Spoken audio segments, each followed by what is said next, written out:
আমির হামজার অপরাধ কি? মামুনুল হকের অপরাধ কি? আল্লামা সাইদ হুজুরের অপরাধ কি? এই বাংলার মুসলমান কথা কর না কেন? খালি কথা না বলার কারণে দিন দিন গোস্তের দাম বাড়তেছে। জোরে কোন কথা ঠিক কিনা? গত হাটে 620 টাকাতে নিয়ে গেছে। এখন জামাই আইছে, শাশুড়ি বলতেছে আজকে 2 কেজি নিয়ে আসো। ওই চিন্তা করছে 2 কেজির দাম হবে 1240, ওই 1300 টাকা নিয়ে যায়। 2 কেজি গোস্ত ব্যাগত টাকা 1300 দিছে। কষাই বলতেছে ভাই আরো 100। তোর কে রে ভাই, গত হাটে নিলাম 620। বুঝতেছেন না, দিন দিন দাম বাড়তেছে। মানুষ কথা কয় না, আমরা ইচ্ছা মতো দাম বাড়াই। মানুষ কিছুই কয় না।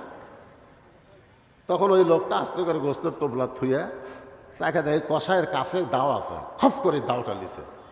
লিয়া যে খাটার গোস্ত কাটে, ওই খাটে মারছে লাঠি মারে ওর ঘাড়ের উপর দাও ধরে বলতেছে এখন বল কত করে কেজি, বল কত করে কেজি। কষাই বলতেছে আপনি যা দিবেন তাই, আপনার কাছে কোনো দরদাম নেই। তার মানে বোঝা গেল অন্যায়ের বিরুদ্ধে মাঝে মধ্যে ঘাড়ের ওপরে দাও ধরার দরকার আছে না? জোরে কেন আছে না?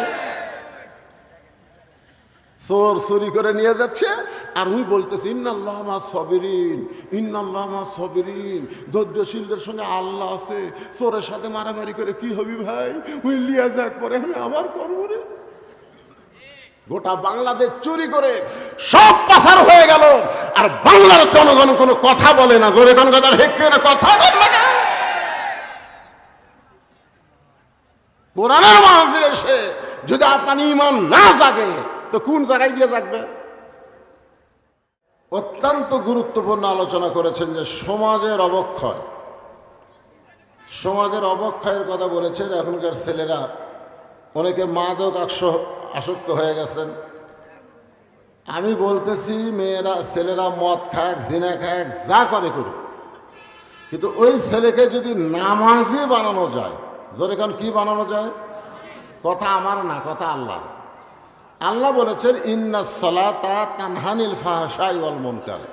একমাত্র নামাজই পারে মানুষকে যাবতীয় অশ্লীলতা, খারাপি থেকে বাঁচাই দিতে। বলেন সুবহানাল্লাহ। এই জন্যই তো রাসূল বলেছেন 7 বছর থেকে নামাজের তালিম দাও। কয় বছর থেকে? আর 10 বছর থেকে জোর করে নামাজ ধরাও। যদি আমাদের পরিবারের পক্ষ থেকে 7 বছর থেকে নামাজের তালিম দেওয়া হতো আর 10 বছর থেকে জোর করে যদি নামাজ ধরানো হতো, ওই ছেলে কোনোদিন মদ ধরতো না। জোরে কোনো কথা ঠিক কিনা?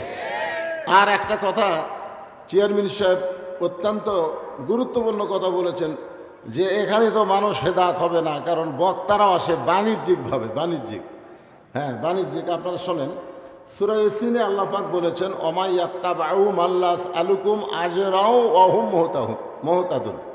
আল্লাহ বলেছেন হেদায়েতের বাণী প্রচার করে কেউ যদি উজরত তালাশ করে সে নিজেই হেদায়েত না।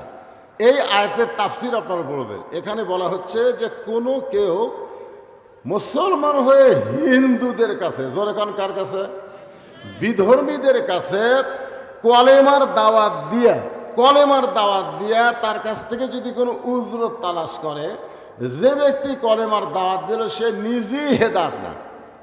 আপনারা বলেন আমি কি আপনাদেরকে কলেমার দাওয়াত দিতে পেরেছি? জোরে কান কলেমার দাওয়াত দিতে পেরেছি? আপনাকে মসজিদের ইমাম সাহেব নামাজ পড়ায়, আপনারা বলেন তো সেখানে বাণিজ্যিক কারবার আছে না নাই? ইমামকে মাস গেলে বেতন দেওয়া দরকার আছে না নাই? কথা বল না কেন?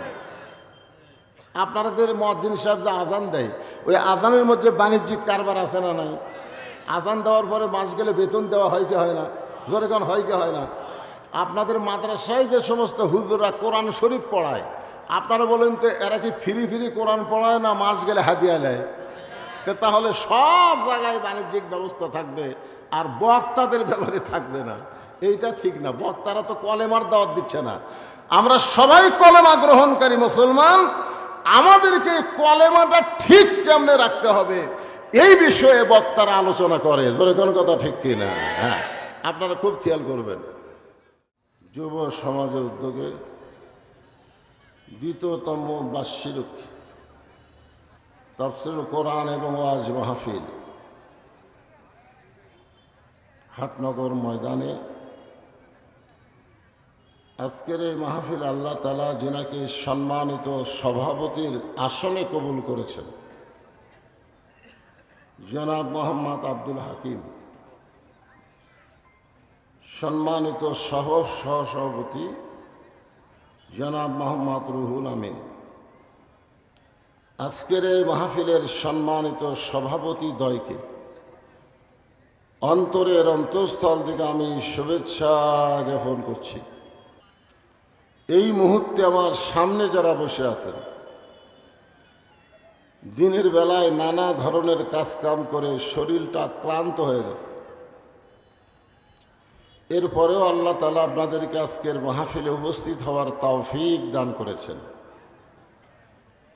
আমি আমার অন্তরের অন্তঃস্থল থেকে আপনাদেরকে শুভেচ্ছা জ্ঞাপন করছি।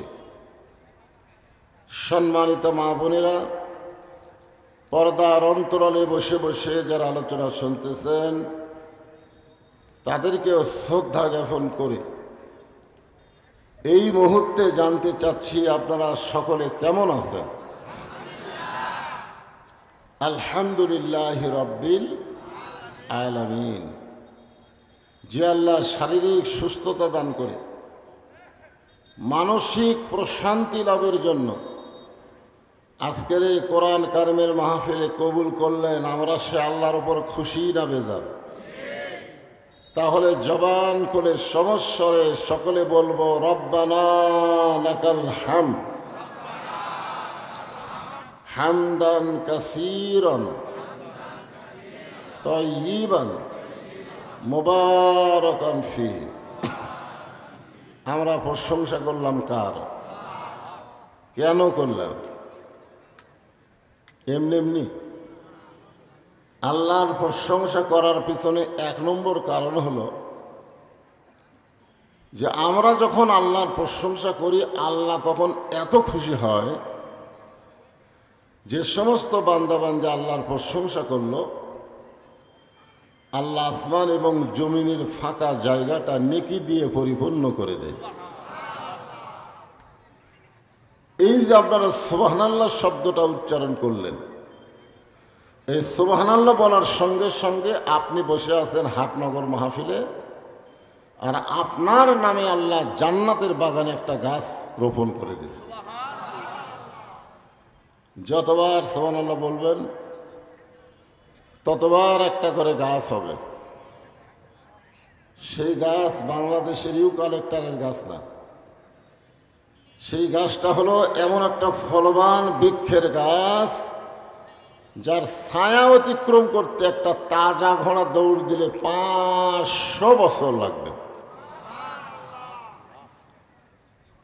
এ কথা শোনার পরেও যারা সুবহানাল্লাহ বললেন না, আপনারা কি ঠকলেন না জিতলেন? ঠকলেন না? হ্যাঁ।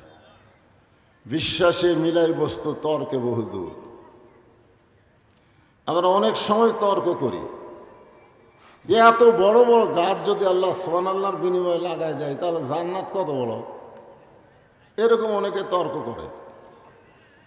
অনেকে বলে সারা জীবন পাপ করি আর সুবহানাল্লাহ বললি জান্নাতে গাছ হবে। আল্লাহ রাসূল বলেছেন, কোনো ব্যক্তি যত বড়ই পাপী হোক না কেন, তার জবান থেকে 3টা তসবিহ যদি রহরহ প্রকাশ পায়, আল্লাহ রাসূল বলেছেন পাপী হওয়ার পরেও সে বেগুনা মাসুম হয়ে দুনিয়া থেকে বিদায় নেয়। 3টা তাসবিহ। এখন কয়টা? একটা হলো সুবহানাল্লাহ, একটা হলো আলহামদুলিল্লাহ, আর একটা হলো আল্লাহু আকবার। আপনারা বলেন তো, আমরা যত বড়ই পাপী হই, আমাদের পাপের চাইতে আল্লাহর দয়া কম না বেশি? তো আল্লাহ যদি আমাদেরকে মাফ করে জান্নাত দেয়, আমাদের কোনো আপত্তি আছে? এই জন্য সুবহানাল্লাহ বলতে কোনো কৃপণতা করা যাবে। আমরা আল্লাহর প্রশংসা করব এই কারণেই বেশি বেশি যে আল্লাহ তাআলা জন্মগতভাবে আমাদেরকে মুসলমানের ঘরে কবুল করেছেন। এই দুনিয়াতে যত ধর্ম আছে, পৃথিবীতে বহু ধর্ম আছে না নাই? আপনারা বলেন সব ধর্ম কি ঠিক? সব ধর্ম ঠিক? ধর্মের মালিককে সে আল্লাহ যদি বলেন ওয়ামান ইয়াবতাগি গায়রাল ইসলাম দীনান ফালাই ইয়াকবালা মিনহু, ইসলাম ছাড়া অন্য কোনো ধর্মকে যদি গ্রহণ করে আল্লাহ বলেছেন সেইটা কবুল করা হবে না। আল্লাহর এই কথার দ্বারা প্রমাণ হলো একমাত্র ধর্মের নাম কি? আর ইসলাম ছাড়া যত ধর্ম আছে সব ধর্ম হলো ভুয়া। জোরে বলেন সব ধর্ম কি? আরো জোরে বলেন ভুয়া। ভুয়া। আসল ধর্ম কিন্তু একটাই। আর ভাগ্যগুণে আমরা সেই ধর্মের ভিতরেই মুসলমানের ঘরে জন্ম নিবার পারছি। খুশি না বেজার? আল্লাহ ইচ্ছা করলে আমাদেরকে হিন্দুর ঘরে পাঠাবার পারতেন, আল্লাহ ইচ্ছা করলে ইহুদি খ্রিস্টানদের ঘরে আমাদের পাঠাবার পারতেন, কিন্তু আল্লাহ সেই সকল ঘরে না পাঠায়া রুহের জগতে আমাদের রুহগুলো কেমন পছন্দ করলেন, যার কারণে মুসলমানের ঘরে আমাদেরকে কবুল করেছে। এখান থেকে প্রমাণ হলো দুনিয়াতে না, রুহের জগতেই আল্লাহ আমাদেরকে পছন্দ করেছে। যেরকম ঠিক কিনা? আর যার কারণে আমরা মুসলমানের ঘরে কবুল হয়েছি। আল্লাহর প্রশংসা করার কারণ হলো আল্লাহ শুধু মুসলমানের ঘরে আমাদেরকে কবুল করে নাই, আল্লাহ আমাদেরকে বিশ্ব নবীর উম্মাত হিসাবে কবুল করেছে। আপনারা বলেন তো, বিশ্ব নবীর উম্মত হবার পারলে তাদের লাভ কি? আল্লাহ রাসূল বলেছেন, তুমি যত পাপই করো, তুমি যদি সারা জীবন পাপ করো আর মরার সময় যদি ঈমান নিয়ে মরতে পারো, আমি রাসূল ওয়াদা করতেছি তোমাকে ওকালতি করে বারিশটারি করে আল্লাহর কাছে তোমার কাছে জেরা করে তোমাকে জান্নাতে পৌঁছাই দিব। এত বড় সুযোগ আল্লাহ আমাদেরকে দান করেছেন বিশ্ব নবীর উম্মত হওয়ার কারণে। খুশি না বেজার? তাহলে জবান খুলে আর একবার বলি আলহামদুলিল্লাহ। আল্লাহর প্রশংসা করার কারণ হলো আপনারা যে কোরআন থেকে তাফসীর শুনবেন, যেই কোরআন থেকে আপনারা আলোচনা শুনবেন, এই কোরআনকে আল্লাহ তাআলা আমাদের জন্য হেদায়েত স্বরূপ দান করেছেন। হেদায়েত মানে কি? হেদায়েত মানে বোঝেন না? হেদায়েত মানে জীবন ব্যবস্থা। আপনারা বলেন এ কোরআনের মধ্যে সব কিছু আছে না নাই? এই জন্যই কোরআনের প্রথমেই আল্লাহ বললেন জালিকাল কিতাবু লা রাইবা ফীহি হুদাল্লিল। হুদাল্লিলের পরে কি হবে? সবাই কন না কেন? আয়াত তো কমন আয়াত। এই মুত্তাকিন বলার পিছনে ওয়াজ আছে, এই জন্য সবাই বলেন জালিকাল কিতাবু লা রাইবা ফীহি হুদাল্লিল মুত্তাকিন। আল্লাহ যদি বলতো হুদাল্লিল নাস, কিন্তু আল্লাহ হুদাল্লিল নাস না বলে মুত্তাকিন বলার পিছনে কারণ হলো আবু জেহেল কোরআন শুনেছে কিন্তু কোরআনকে গ্রহণ করেনি। আজ আমাদের বাংলাদেশে অনেকে আবু জেহেলের গোষ্ঠী ঘন্টার পর ঘন্টা কোরআন শোনে কিন্তু কোরআনকে গ্রহণ করে না। ঠিক কিনা বলেন? আপনারা বলেন তো, শুধুমাত্র কোরআন শোনার জন্যে আল্লাহকে এই দুনিয়াতে কোরআন পাঠাইছেন? কোরআন শুধু শুনলে হবে না, কোরআনকে বাস্তব জীবনে গ্রহণ করা লাগবে। আবু জেহেল কোরআন শুনেছে, আপনারা তো আমার সামনে বসে কোরআন শুনতেছেন। আবু জেহেল নবীর সামনে বসে কোনোদিন কোরআন শোনার সাহস পায়নি। নবী যখন রাতের বেলা কোরআন পড়তেন, আবু জেহেল সুরের মতন চুপি চুপি ঘরের বাহির থেকে কোরআন শরীফ শুনতেন, আর সকালবেলা এসে কোরআনের পক্ষে রেজাল্ট দিতেন। এত সুন্দর কোরআনের বাণী, রাতটা কোন দিক দিয়ে গেল আমি বুঝবারই পারিনি। সোনাল্লাহ কন্যা কেন? আপনারা বলেন তো, আবু জেহেল কথা কি খারাপ কইছে? খারাপ কইছে? এত সুন্দর কোরআনের বাণী, রাতটা কোন দিক দিয়ে গেল আমি বুঝবারই পারিনি। আবু সুফিয়ান বলেন, এটা যেই কোরআন শুনতে রাত কোন দিক দিয়ে গেল বোঝা যায় না, সেই কোরআনকে যদি আমরা গ্রহণ করি তাহলে অসুবিধা কোন জায়গায়? শুনতেই যদি এত ভালো লাগে, সে কোরআনকে ধরলে অসুবিধা কোন জায়গায়? কথাটার মধ্যে গুরুত্ব আছে না নাই? শুনতে রাত কোন দিক দিয়ে গেল বোঝা যায় না, সেই কোরআনকে গ্রহণ করলে আমাদের অসুবিধা কোন জায়গায়? আবু জেহেল বলে, আবু সুফিয়ান, কোরআনকে যদি গ্রহণ করি তাহলে তোর আমার নেতৃত্ব চলবে না, আসল নেতা হয়ে যাবে আব্দুল্লাহর এতিম পোলা। কারণ কোরআনকে গ্রহণ করলে বাংলাদেশে কোনো ভুয়া নেতা থাকবে? আমাদের বাংলাদেশে যেই নেতাগুলো আছে এরা কি আসল নেতা না ভুয়া নেতা? আরো জোরে বলেন, কি জোরসে বলেন?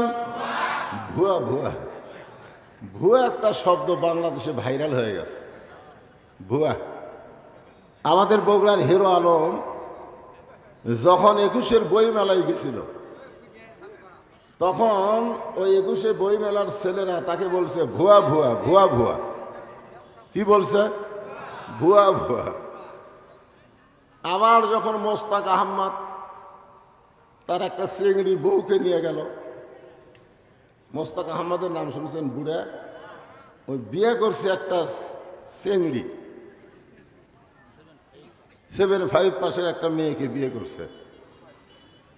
যদি মোস্তাক আহমদ তার বউকে বোরকার মধ্যে রাখতো তাহলে কিন্তু ভুয়া ভুয়া শব্দ শোনা লাগতো না। জোরে কোন ঠিক কিনা? কারণ বোরকার মধ্যে যখন কোনো মেয়ে মানুষ থাকে, ওই বুড়ি না ছুড়ি বাইরে থেকে বোঝা যাবে। কিন্তু মোস্তাক আহমদ বউটাকে বোরকার মধ্যে না রেখে বেপরদাভাবে যখন 21-এর বই মেলায় গেল, ওই বুড়োর সঙ্গে ওই ছুড়িরে মানুষ পছন্দ না করে ভুয়া ভুয়া ভুয়া ভুয়া শব্দ উচ্চারণ করলো। আর একটা নেতা আছে বাংলাদেশে, যেই নেতা বিসমিল্লাহ ঠিক মতো কভার পারে না। বিসমিল্লাহ কোতে কি কয়। ওই নেতা যখন বাংলাদেশের বই মেলায় গেল, তখন ওই নেতাকেও ভুয়া ভুয়া শব্দ বলে তাকে তাড়াইয়া দিল। এখন আমরা আজকে বলবো, ভুয়া শব্দটা আল্লাহর কোরআন অনুযায়ী যেই নেতারা চলবে না, মানুষের তৈরি মতো যেই নেতারা চলে, এরা কি আসল নেতা না ভুয়া নেতা? ভুয়া নেতা। তো ভুয়া নেতা কতদিন চলবে? যতদিন মানুষ কোরআন শুনবে, কোরআনকে গ্রহণ করবে না। মানুষ যখন কোরআনকে গ্রহণ করবে, তখন বাংলার জমিনে আর কোনো ভুয়া নেতা চলবে না। জনগণ কথা ঠিক কি না? কারণ আল্লাহ কোরআনে বলেছেন সামিনা ওয়া তাআনা। শুধু শুনলে হবে না, এটাকে গ্রহণ করা লাগবে। আগে এখানে গান হতো, আমি শুনলাম যে এই ফিল্ডটাকে গান হতো, কনসার্ট হতো, কিন্তু ছেলেরা সেইটা বাদ দিয়ে এই তাফসিরুল কোরআন মাহফিল করেছে। এতে কি আপনারা খুশি না বেজার? তাহলে জবান খুলে আর একবার বলি আলহামদুলিল্লাহ। এখন যেই ছেলেরা কোরআনের মাহফিল করতেছে, ওই ছেলেদের 1 নম্বর শর্ত হলো, শুধু কোরআনের মাহফিল করলে হবে না, আল্লাহর কোরআনকে বাস্তবে গ্রহণ করা লাগবে।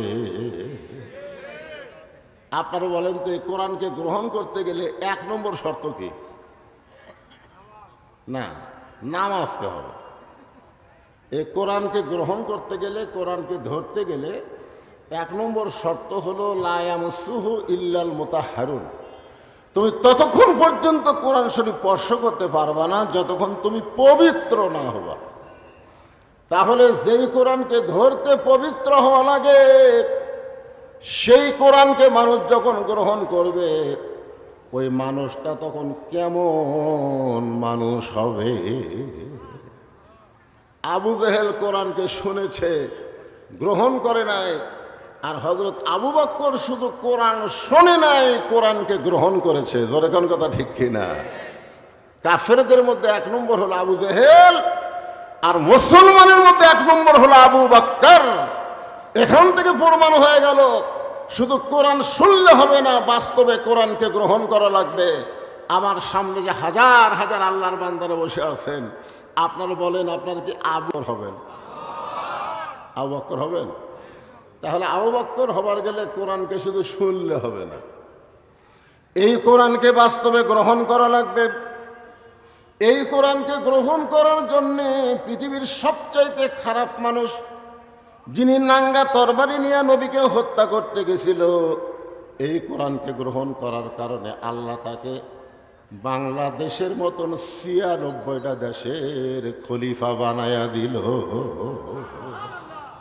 সবচাইতে খারাপ আবু জেহেল কিন্তু নবীকে মারার পরিকল্পনা করছে, কিন্তু উমর ফারুক নবীকে মারার পরিকল্পনা করে নাই, ডাইরেক্ট মারার জন্য অস্ত্র ধারণ করেছে। জোরে কোন কথা ঠিক কিনা? তাহলে হিসাব করে দেখা যায় ইসলাম গ্রহণ করার আগে আবু জেহেল চাইতে উমর ফারুক বেশি খারাপ ছিল, ঠিক কিনা বলেন? কিন্তু আবু জেহেল শুধু কোরআন শুনেছে বলে আবু জেহেলই থাকছে, কিন্তু উমর ফারুক নবীকে হত্যা করার পরিকল্পনা করার পরেও শুধু কোরআনকে গ্রহণ করার কারণে আল্লাহ তাকে অর্ধ পৃথিবীর খলিফা বানায়া দিছে। আল্লাহর কোরআনকে গ্রহণ করার পরে হযরত উমর যখন অর্ধ পৃথিবীর খলিফা, তখন উমর ফারুকের অহংকার কেমন। আজকে আমাদের উপজেলা চেয়ারম্যান, এমপি সাহেব, মন্ত্রী সাহেব, এদের যা মশান ভাই, জোরে কোন কথা ঠিক কিনা? সেই হিসাবে হযরত উমরের তো একটা অহংকার থাকার কথা, যে বাংলাদেশের মতন ৯৬টা দেশের খলিফা আমি, আমার একটা মশান নাই, আমি কি হনুরে। আল্লাহর কোরআনকে গ্রহণ করার কারণে হযরত উমরের চরিত্রটা এমন হলো যে জুমার দিনে তিনি খুতবা দিচ্ছেন হাজার হাজার সাহাবীদের সামনে। এমন সময় মাঝখান থেকে এক সাহাবী দাঁড়িয়ে বলতেছে, ইয়া আমির আল মুমিনিন, আপনার খুতবা আমরা শুনবো না।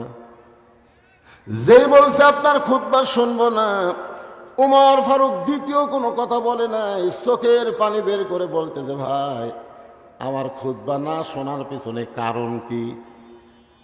এখনকার কোনো এমপি যদি মঞ্চে ভাষণ দিবার আসে, আর কোনো লোক যদি দাঁড়িয়ে বলে, এমপি সাহেব আপনার ভাষণ আমরা শুনবো না, কারণ ভোটের আগে আপনি যেইভাবে মানুষের কাছে আসেন, ভোটের পরে আর আপনার সোপা দেখা যায় না, এইরকম কথা যদি কেউ কয়, আপনি বলেন তো এমপি কিছু বলার আগে এমপির চামচা ওকে সাইজ করবে।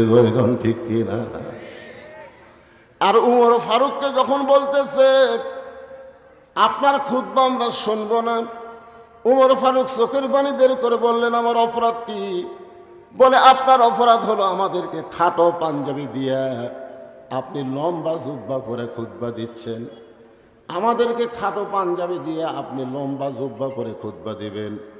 যতক্ষণ লম্বা জুব্বার কাহিনী না বলবেন ততক্ষণ আমরা আপনার খুতবা শুনব না। বাংলাদেশের টাকা কি কানাডাত পাচার করছে নাকি? হ্যাঁ, বাংলাদেশের টাকা কি কানাডাত গেছে? কানাডাত এখন বেগম পাড়া হচ্ছে, যখন কি পাড়া। আমাদের বাংলাদেশের অনেক সম্পদ অনেক নেতারা বিদেশে পাঠায়া দিছে, আর হযরত ওমর কোনো সম্পদ পাচার করে নাই, খালি জুব্বাটা লম্বা হচ্ছে। তাতেই বলতেছে ভাষণ মন্দ, আগে বলেন লম্বা জুব্বা হওয়ার কারণ কি? উমর ফারুক যখন ছোট বাচ্চার মতন কান্দে, এমন সময় আব্দুল্লাহ ইবনে উমর ৬ লক্ষ হাদিসের হাফেজ, ৩০ পারা কোরআনের হাফেজ, জোরে কান সুবহানাল্লাহ। উমর ফারুকের সন্তানের যোগ্যতা কি? ৬ লক্ষ হাদিসের হাফেজ, ৩০ পারা কোরআনের হাফেজ। তাহলে এত বড় নেতার সন্তান কোন লাইনে লেখাপড়া করছে? এ কথা কর না কেন, কোন লাইনে পড়ছে? আর হামাকের নেতার ছেলেরা, হ্যাঁ, 6 লক্ষ হাদিসের হাফেজ, 30 পারা কোরআনের হাফেজ বাবার পাশে দাঁড়ায় বলতেছে, রে নবীর সাহাবীরা, তোমরা খাটো পাঞ্জাবি হলেও তো নতুন কাপড় পরে নামাজ পড়তে এসেছ। আমার পরনে দেখো, আমার পরনে নতুন কোনো কাপড় নাই। ওসমান গনি বলে, আব্দুল্লাহ, আজকে জুমার দিনে নতুন কাপড় না পরে তুমি পুরাতন কাপড় পরলে কেন?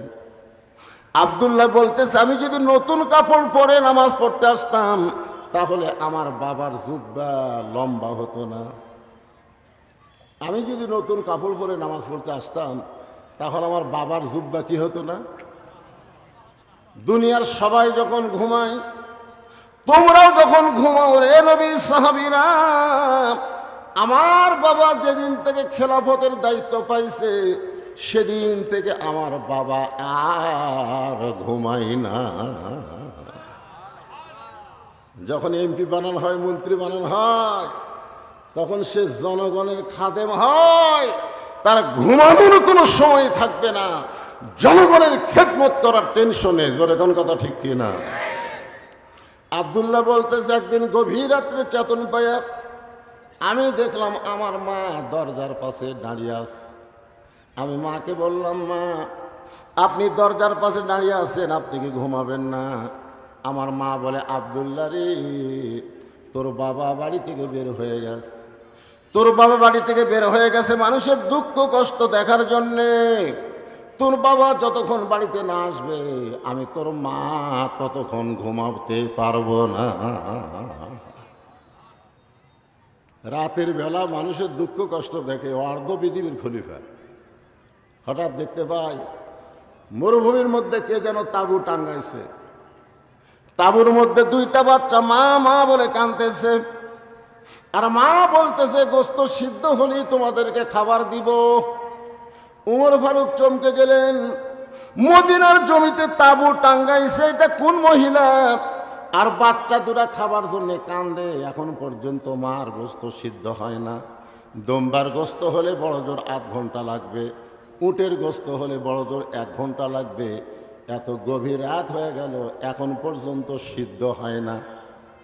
উমর ফারুক তাঁবুর নিকটে গিয়ে লোকমা দিয়ে বললেন, মা, তুমি কেমন মা? তোমার কলিজাত কি দয়া নাই?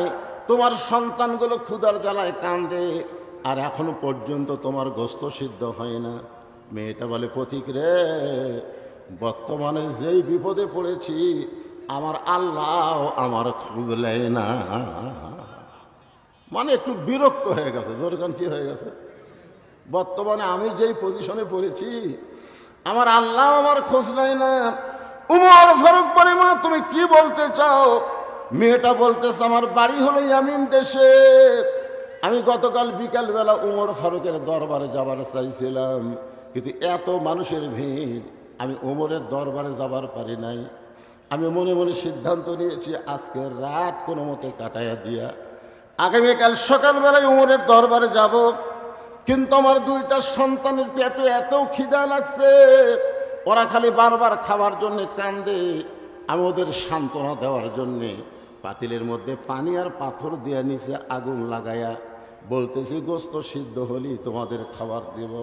আমি মনে করেছিলাম এই গোস্ত সিদ্ধ হওয়ার কথা শুনে এক সময় আমার 2টা সন্তান ঘুমায় যাবে, কিন্তু এদের পেটে এত ক্ষুধা, ওরা ঘুমাবার পারতেছে না। আমার মনে হয় আজকে রাত আমার সন্তান 2টা ক্ষুধার জ্বালায় বাঁচবে না। সঙ্গে সঙ্গে হযরত ওমর বললেন, মা, আর কষ্ট করো না, একটু ধৈর্য ধারণ করো। মাকে একটু ধৈর্য ধারণ করার কথা বলে অর্ধ পৃথিবীর খলিফা পাগলের মতন বাইতুল মালের দরজায় এসে ডাক দিলেন, আসলাম, তাড়াতাড়ি খাবার 1 বস্তা আমার মাথায় উঠাইয়া দে। আসলাম বলতেছি, আমির আল মুমিনিন, আমি হলাম চাকর আর আপনি হলেন খলিফা, কোথায় বস্তা নিয়ে যাওয়া লাগবে আমারে বলেন, আমি মাথায় করে নিয়ে যাব। ওমর ফারুক বলে, আসলাম রে, একজনের পাপের বোঝা আর একজন কেউ মাথায় নেবে না, দে তাড়াতাড়ি বস্তা আমার মাথায় উঠাইয়া দে। আসলাম কি করবে? উমর ফারুকের মাথায় যখন খাবার বস্তা উঠাইয়া দেয়, উমর ফারুক এত জোরে দৌড় মারে, পিছন দিক থেকে আসলাম চিল্লায় বলে, আমির আল মুমিনিন, এত জোরে দৌড় মারলে আপনি পড়ে গিয়ে আপনার কষ্ট হবে। ওমর কান্দের বলে আসলাম রে, সময় মতো যদি জাগা মতো যাবার না পারি তাহলে জাহান্নামের আগুনকে আল্লাহ ওমর পুড়াইয়া দিবে। এক দৌড়ে তাবুর কাছে গিয়ে বললেন, মা বস্তার মধ্যে খাবার আছে, রুটি আর হালুয়া তৈরি করো। মা রুটি হালু তৈরি করে ওই উমর ফারুকের হাতে যখন দেয়, ওমর ফারুক দুইটা সন্তানকে দুই উরাতের উপরে নিয়ে রুটি হালুয়া যখন মুখে দেয়, দুই বাচ্চা ওমর ফারুকের চেহারা দিকে ফ্যাল ফ্যাল করে তাকায় থাকে।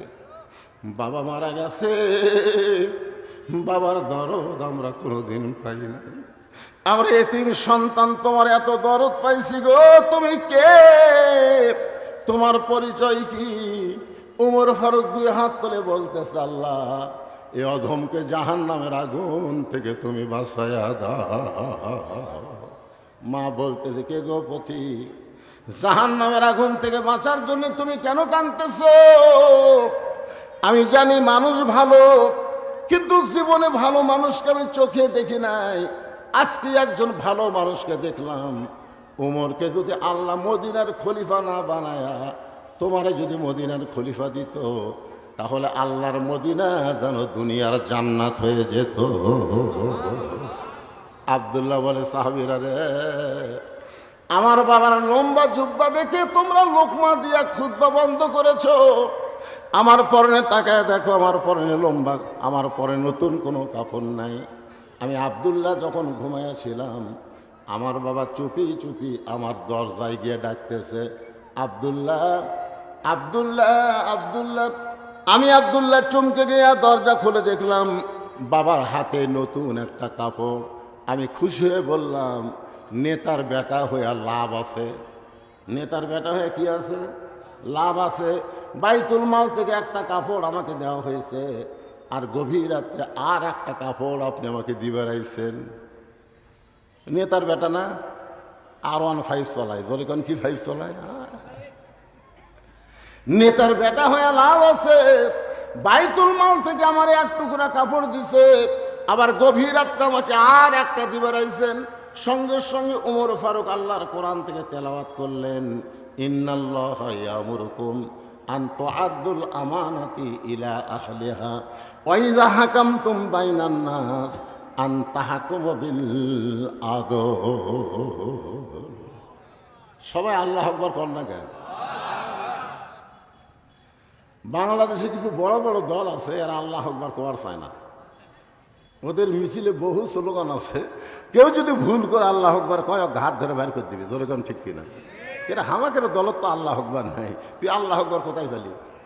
তা আপনাদের কি সেই দলের মানুষকে ভাই? আল্লাহু আকবার কোথায়? কোরআনের তেলাওয়াত শুনলে আল্লাহ বলেছেন, যাদাতুহুম ঈমানান, আল্লাহ তার ঈমান বাড়ায় দেয়। আর ঈমান বাড়ানোর লক্ষণ হলো চুপ করে থাকা না, বাতিলের বিরুদ্ধে তাকবীর দেওয়া। জোরে বলেন কথা ঠিক কিনা? আপনি জানেন মুসলমানের সবচাইতে বড় শক্তি হলো তাকবীর। সবচাইতে বড় শক্তির নাম কি? তাকবীর। তাকবীর দিলে আল্লাহ খুশি হয়, শয়তান বাতাস ছাড়তে ছাড়তে পালায় যায়। এতগুলো মানুষ একটা গলা খাঁখারে দেখে তাকবীর দেন তো দেখি। আল্লাহ যাই তাকবীর দিবে না, মরার আগে তার জবান বন্ধ হয়ে যায়। আল্লাহ লিল্লাহি তাকবীর। ওমর ফারুক আব্দুল্লাহর সামনে যে আয়াতটা তেলাওয়াত করলেন, এই আয়াতের বাংলা অর্থ বোঝেন? বোঝেন নাই?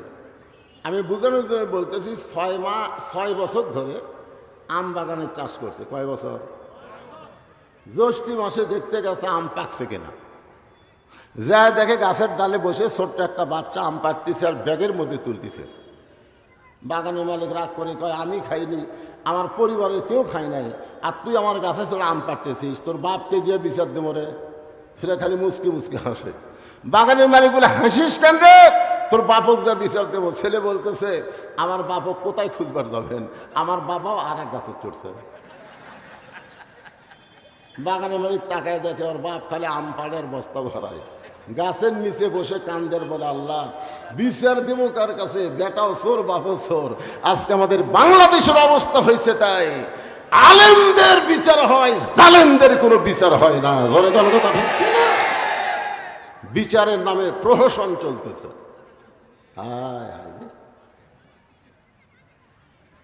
কোনো দোষ নাই, ডান্ডা বাড়ি লাগে আলেম কোর্টে হাজির করে, মনে হয় মার্ডার করছে, মানুষ খুন করছে। হ্যাঁ, একটু মনোযোগ দিয়ে শুনবেন। উমর ফারুক বলেন, আব্দুল্লাহ, এই জামাটা আমার ভাগে পড়ছে বাজান, এই জামা পরে আমি আগামীকাল খুতবা কেমনে দিব? এত ছোট জামাই কি খুতবা দেওয়া যায়? তোর কাপড়টা আমাকে দান করে দে। তোর কাপড় আমার কাপড় একত্র করে আমি একটা লম্বা জুব্বা বানায় খুতবা দিবার চাই। আব্দুল্লাহ বলতেছে, গভীর রাত্রে আমার কাপড়টুকু আমার বাবাকে দান করার পর আমার কাপড় আর বাবার কাপড় একত্র করে বাবা লম্বা জুব্বা বানায় খুতবা দেয়। এখন বলো, খুতবা শোনা যায় কি না যায়? সমস্ত মুসলমান চিল্লাই বলতেছে, আল্লাহর কোরআনকে গ্রহণ করলে আর কোরআন অনুযায়ী যদি রাষ্ট্র চলে, এমন নেতাই জনগণ দেখতার পায়। আজকে আমাদের বাংলাদেশে আল্লাহর কোরআন খালি ওয়াজের মধ্যে আছে, সমাজের মধ্যে কোরআন না থাকার কারণে আজকে আমরা ভালো নেতা চোখে দেখতে পাচ্ছি না। জনগণ কথা ঠিক কিনা? আপনারা কি মনে করছেন এই কোরআনকে খালি শোনার জন্যে? আল্লাহ বলেছেন, সামিনা অতানা। হযরত ওমর আল্লাহর কোরআনকে গ্রহণ করার পরে তিনি কেমন একজন মহামানব হলেন, তার জীবনের সামান্য একটা অংশ আপনাদের শোনাই। ছদ্মবেশে মদিনার অলি গলি ঘুরতেছেন, হঠাৎ হযরত ওমর দেখতে পায় দুই পাহাড়ের মাঝখানে একটা গিরিপথ। ওই গিরিপথের মধ্যে সুন্দরী একটা মেয়ে ধীর গতিতে হেঁটে হেঁটে চলতেছে। মেয়েটার সামনেও কোনো মানুষ নাই, পিছনেও কোনো মানুষ নাই। ওমর ফারুক বললেন, আল্লাহ, তোমার দুনিয়াতে এত সুন্দরী একটা মেয়ে। সুবহানাল্লাহ কন্যা। ওমর ফারুক বললেন, আল্লাহ, তোমার দুনিয়ায় এত সুন্দরী একটা মেয়ে। অনেক যুবক চিন্তা করতেছে, ওমর ফারুক মেয়েটার চেহারা দেখে সুন্দরী বলতেছে, কোরআন দিয়ে যখন দেশ চলবে তখন মেয়েদার চেহারা দেখে সুন্দরী বলবে না, মেয়েদার আপাদ মস্তক আল্লাহর আইন পর্দা যদি থাকে তাকেই আল্লাহর ইসলাম সুন্দরী বলবে। আপনাদের কাছে, যুবকদের কাছে আমার একটা প্রশ্ন হলো, তোমরা একটু বুঝে শোনা বলবো। আমি যে বলবো পর্দানিশী নারী যারা, তোমরা বলবা বিশ্ব সুন্দরী তারা, বলতে পারবে না? আজকে আমাদের যুবকদের চরিত্র নষ্ট করার পিছনে পরিমণির মতন কিছু বেহায়া নারী আছে। জোরে জন কথা ঠিক কথা কান না? একটা নারী ইচ্ছা করলে গোটা বাংলাদেশের যুবকের স্বপ্ন দোষ করে দেবে, স্বপ্ন দোষ। কি মনে করতেছে? আজকে আমাদের যুবকেরা ইন্ডিয়ান হারবাল খোঁজে, ইন্ডিয়ান হারবাল দেওয়ারা যা খোঁজে, চিকন কিভাবে মোটা হবে। হ্যাঁ, আমি যুবকদের বলি, কোন বেপরদা নারীকে তোমার মন্তরে জায়গা দিও না। কোন বেপরদা নারী কোন নারী না, ও হলো পুরোপুরি বেশ্যা। জোরে বলেন কথা ঠিক কিনা? এই জন্য সবাই স্লোগান দিবেন, আমার মায়েরা পর্দার অন্তর আছে না নাই? জোরে কোন আছে না নাই? একটা সঠিক স্লোগান দিবেন। আমি যেই বলবো পর্দানিশী নারী যারা, আপনার বলবেন বিশ্ব সুন্দরী তারা। পর্দানিশী নারী যারা, আর যেই বলবো বেপর্দা নারী যারা, আপনার বলবেন শিলা কলা তারা। বেপর্দা নারী যারা, আচ্ছা একই গাছের কলা, এক গামলায় শোঁচাওয়ালা, এক গামলায় শিলা। আপনার বলেন তো টাকা দিয়ে কোনটা কিনবেন? কলালা বলতেছে, ভাই একই গাছের ভাই, তুই কি কলা শিলা খাস না? শিলাই তো খাই, তাকে থেকে শিলা আছে রে, খালি লিবু আর খাবো। তখন খরিদ্দার বলতেছে, ভাই তুই হোক পাগলা ভাবছো, আমি খাওয়ার আগেও খাসে। কলালা বলতেছে, আল্লাহর শপথ কেউ খায়নি। এই ধুলা খাসে, মশা খাসে, মাছি খাসে, এটা কি আর খাওয়ার উপযুক্ত আছে? বেপর্দা নারী যারা, ব্রয়লার মুরগি তারা। জোরে বলেন কথা ঠিক কিনা? সমাজের মধ্যে সবচাইতে খারাপ হলো বেপর্দা নারী, আমাদের যুবকদের চরিত্র নষ্ট করতেছে। ওমর ফারুক যে মেয়েটাকে দেখলেন পর্দানিশী সুন্দরী, মেয়েটার নিকটে গিয়ে বললেন, মা, এই দুই পাহাড়ের মাঝখানে তুমি ঘুরতেছো একা একা, তোমার সামনেও কোনো মানুষ নাই, পিছনেও কোনো মানুষ নাই, তোমার অন্তরে কি ভয় ডর লাগতেছে না? সঙ্গে সঙ্গে মেয়েটা বলে, পথিক, তুমি কি হযরত উমরকে চেনো? সুবহানাল্লাহ কবেন না? মেয়েটা কাকে বলতেছে? হযরত উমরকে বলতেছে। পথিক, তুমি কি হযরত উমরকে চিনো? যেদিন উমর আল্লাহর আইন দিয়ে রাষ্ট্র চালায়, সেদিন থেকে পৃথিবীর এক প্রান্ত থেকে আর একটা প্রান্তে একটা মহিলা যাবে, ওই মহিলার কলিজায় কেবলমাত্র একমাত্র ভয় থাকবে কার? ইন্নামাল মুমিনুনা আল্লাযীনা ইযা যুকিরাল্লাহু ওয়াজিলাত কুলুবুহুম ওয়া ইযা তুলিয়াত আলাইহিম আয়াতুহু যাদাতুহুম ঈমানা ওয়া আলা রাব্বিহিম ইয়াতাওয়াক্কালুন। সেদিন ষোড়শী নির্জন পথে যাবে, কোনো জন কটু কথা কবে না। পথে আর প্রান্তরে সম্পদের মোহে পড়ে খুন আর হাসানি হবে না। সবাই বলেন, যদি মেনে চলি কোরআন। জবান খুলে বলেন, যদি মেনে চলি কোরআন আর রাসূলের বিধান, সকলেই শান্তিতে থাকবে বাংলার আকাশে। কলেমার পতাকা যেদিন দুলবে। সঙ্গে সঙ্গে মেয়েটা বলতেছে, তাহলে আপনি চোরের মতন একা একা কেন ঘুরতেছেন? আপনার কি কোনো চামচা নাই? আপনি বাংলাদেশের মতন কয়টা দেশ, কথা কয় না, কয়টা? 96টা দেশের রাষ্ট্রপতি, আর আপনি একা একা চোরের মধ্যে ঘুরতেছেন। আপনার র্যাব নাই, আপনার পুলিশ নাই, আপনার চামচা নাই। আজকে আমাদের নেতারা যখন ঘরে দেখবেন, আগে পুলিশের গাড়ি, পিছনে পুলিশের গাড়ি, ধরে কোন কথা ঠিক কিনা? পুলিশ মনে হয় জনগণের না, পুলিশ হলো নেতার। তা আপনি অর্ধ পৃথিবীর খলিফা হইয়া একা একা ঘুরতেছেন, আপনার কি কোনো চামচা নাই? আপনার অন্তরে কি কোনো ভয় ডর নাই? আপনাকে কেউ যদি হত্যা করে, ওমর ফারুক বললেন, ওয়া আলা রাব্বিহিম ইয়াতাওয়াক্কালুন। আমার চামচা লাগবে না, আমার বডিগার্ড লাগবে না, আমার আল্লাহ আমার হেফাজত করবে। ওমর ফারুক বললেন, না, এখন বলো তোমার দুঃখ কি? কি দুঃখে তুমি 6 দিন হলে আমাকে খুঁজতেছ? একটু মনোযোগ দাও, আপনাদের শোনা লাগবে। মেয়েটা বলতেছে, এই মুহূর্তে আমার জীবনের সবচাইতে বড় দুঃখ হলো 6 বছর বয়সে ঈমান গ্রহণ করেছি। শুধু ঈমান গ্রহণ করার অপরাধে 12 বছর আমাকে জেলখানায় বন্দি জীবন কাটাতে হয়েছে। আপনারা বলেন তো, মেয়েটার অপরাধ কি? চুরি করছে? আমির হামজার অপরাধ কি? মামুনুল হকের অপরাধ কি? আল্লামা সাইদ হুজুরের অপরাধ কি? এই বাংলার মুসলমান কথা কর না কেন? খালি কথা না বলার কারণে দিন দিন গোস্তের দাম বাড়তেছে। ধরে কোন কথা ঠিক কিনা? গত হাটে 620 টাকাতে নিয়ে গেছে। এখন জামাই আইছে, শাশুড়ি বলতেছে আজকে 2 কেজি নিয়ে আসো।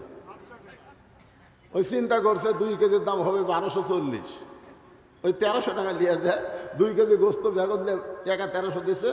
কষাই বলতেছে, ভাই আরো 100। তোর ক্যারি ভাই, গত হাটে নিলাম 620। কেউ বুঝতেছেন না, দিন দিন দাম বাড়তেছে। মানুষ কথা কয় না, আমরা ইচ্ছা মতো দাম বাড়াই। মানুষ কিছুই কয় না। তখন ওই লোকটা আস্তে করে গোস্তের টোপলা থুয়ে চাকা দেয়, কষাইয়ের কাছে দাও আছে, খপ করে দাওটা লিছে। লিয়া যে খাটার গোস্ত কাটে, ওই খাটে মারছে লাঠি মারে ওর ঘাড়ের উপর দাও ধরে বলতেছে, এখন বল কত করে কেজি? বল কত করে কেজি? কসাই বলতেছে আপনি যা দিবেন তাই, আপনার কাছে কোনো দরদাম নেই। তার মানে বোঝা গেল অন্যায়ের বিরুদ্ধে মাঝে মধ্যে ঘাড়ের ওপরে দাও ধরার দরকার আছে না, জোরে কান আছে না?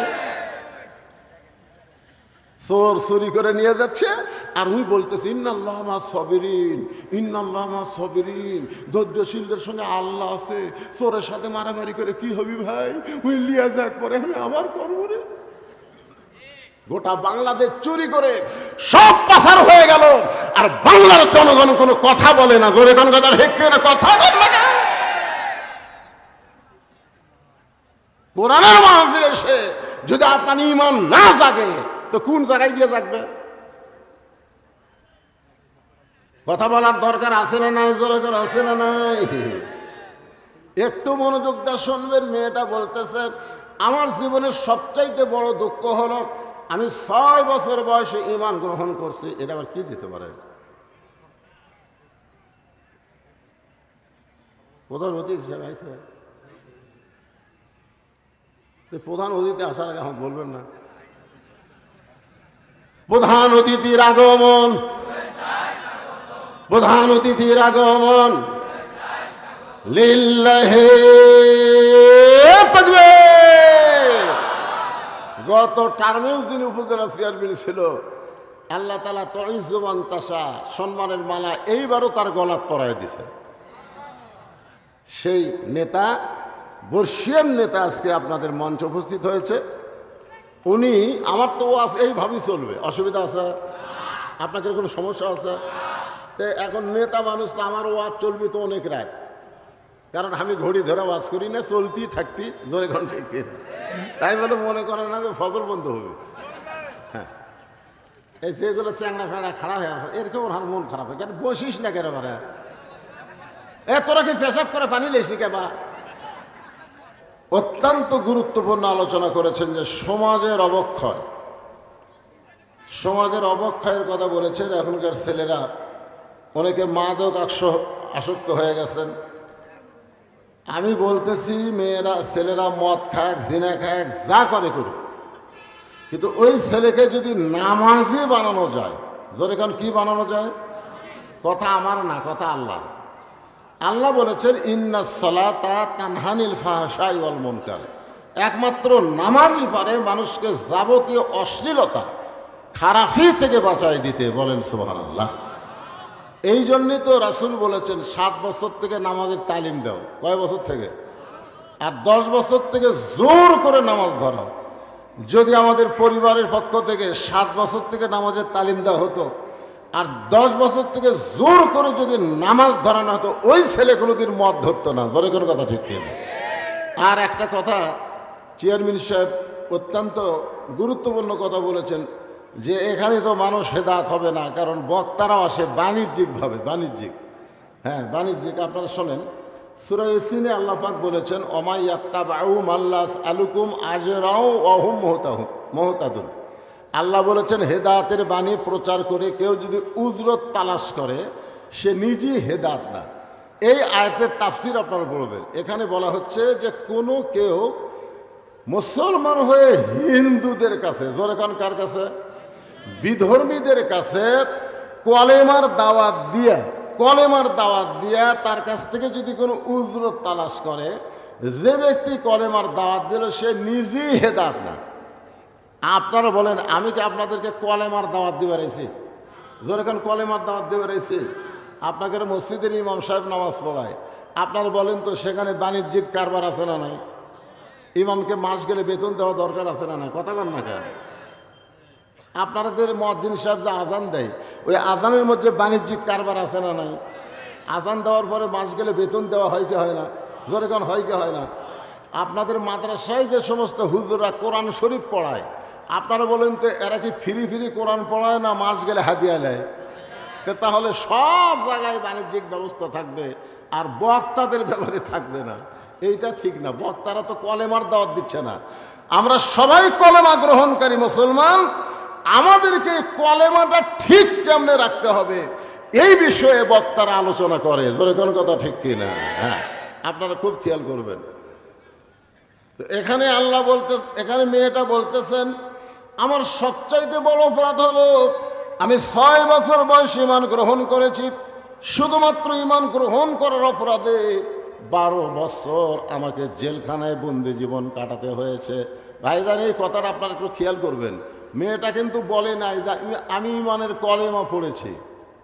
মেয়েটা কিন্তু বলে নাই যে ঈমানের কলেমা পড়েছি। মেয়েটা বলতেছে আমি ঈমানকে গ্রহণ করছি। আপনারা বলেন তো, ঈমানের কলেমা পড়া আর ঈমানকে গ্রহণ করা এই দুইটা কি এক? যুদ্ধের সময় আমাদের এলাকার অনেক হিন্দুরা ঈমানের কলেমা পড়ছে। অনেক হিন্দুরা আর্মি দেখলে, পাকিস্তানের সৈন্য দেখলেই তারা মুসলমানের চাইতে বেশি জিকির করছে, লা ইলাহা ইল্লাল্লাহ, লা ইলাহা ইল্লাল্লাহ, লা ইলাহা ইল্লাল্লাহ। আরবিরা বলতো বিলকুল ঠিক হয়। আপনারা বলেন তারা কি ঈমান গ্রহণ করেছে? ওরা মুখে কলেমা পড়িছে। এক হিন্দু আমারে কইছে, হুজুর মুসলমানের কলমার দাম আছে। তা আমি কইলাম, তুমি হিন্দু হয়ে মুসলমানের কলমার দাম কেমনে বুঝলে? বলি এই কলমা মুখে জারি রাখার কারণে আর্মির গুলি থেকে বেঁচে গেছে।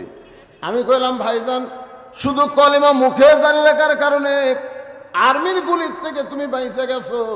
ওই কলেমা যদি কলিজার মধ্যে গ্রহণ করতা তাহলে জাহান্নামের আগুন থেকে আল্লাহ তোমারে বাঁচায় দিত। এই জন্য ঈমান গ্রহণ করতে গেলে আমাদেরকে 3টা জিনিস খেয়াল করা লাগবে। আপনার কি বিরক্ত হচ্ছেন? তাহলে যে ফাঁকা জায়গাটা আপনারা বন্ধ করলেন না কি জন্যে? এই আপনারা মনে করতেছেন যে কাজ কামের দিন আমি সারা রাত ওয়াজ করবো, একটা সময় হঠাৎ শেষ করে দেবো, আপনারা আফসোস করবেন কেন এত তাড়াতাড়ি শেষ হলো কেন? ভাইজান এই জায়গাগুলো ফাঁকা করেন, পুরা করেন। আসেন, করোনার সময় আমরা বলছি ফাঁকা হয়ে বসেন। এখন আর করোনা আছে নাকি? আপনারা বলেন তো, করোনার সময় মুখে মাস্ক না দেয়া কেউ বার হয়েছে? কেন হয়নি? এ আইন কে করছে? আল্লাহ না সরকার? যেরকম আল্লাহ না সরকার? আল্লাহ করছে। সরকারের পুলিশ, সরকারের আইন বাহিনী মুখে যদি মাস্ক না দেখতো তার 200 টাকা, 500 টাকা, 1000 টাকা জরিমানা করতো। তাহলে ইচ্ছা করলে সরকার পারে, জোরে কোন পারে কি পারে না? যেই সরকার করোনার সময় মুখে মাস্ক পরাবার পারে, সেই সরকার ইচ্ছা করলে বাংলার মুসলমানকে নামাজও ধরাবার পারে। জোরে কোন কথা ঠিক কিনা? তে উপজেলা চেয়ারম্যান বললো সরকার সব পারে না।